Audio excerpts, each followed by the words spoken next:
تحصیل head quarter ہسپتال خانپور میں corona وبا سے بچاؤ کے لیے کرونا ویکسینیشن کا عمل جاری ہے۔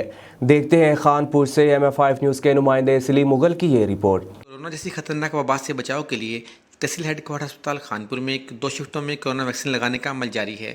اس حوالے سے عمر کے لحاظ سے 3 گروپ بنائے گئے ہیں، جس میں 50 سے 60، 60 سے 70 اور 70 سال سے زائد عمر کے افراد ویکسینیشن سینٹر پہنچ کر ویکسین لگواتے ہیں۔ ویکسینیشن سینٹر جو ہمارا ہے کرونا کا، وہ خانپور THQ ہاسپٹل میں اسٹیبلش ہے اور کام کر رہا ہے۔ اس کی ٹائمنگ ہے صبح 8 سے 8 بجے تک۔ 2 شفٹیں ہیں ہماری، پہلی شفٹ صبح 8 سے 2 اور 2 سے 8۔ میری خانپور کے عوام سے گزارش ہے کہ اپنے آپ کو 1166 پر رجسٹر کروائیں، اور جیسے ہی آپ کو کوڈ موصول ہو آپ فوری طور پر ویکسین سینٹر آئیں اور اپنی ویکسین کروائیں۔ ویکسین کی 2 ڈوزز ہیں۔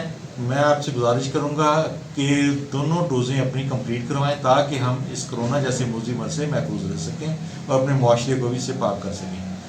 Deputy district health officer doctor Najeeb Alam کا کہنا ہے کہ خانپور کے شہریوں سے گزارش ہے کہ 1166 پر رجسٹرڈ ہونے کے بعد قریبی ویکسین سینٹر پر تشریف لائیں، اپنی کورونا ویکسین مکمل کرائیں۔ ویکسین سے لگوانا، سماجی فاصلہ، ماسک کا استعمال کریں تاکہ کورونا جیسی موذی مرض سے بچا جا سکے۔ کیمرہ مین آصف رضا کے ساتھ سلیم مغل، MM5 نیوز، خانپور۔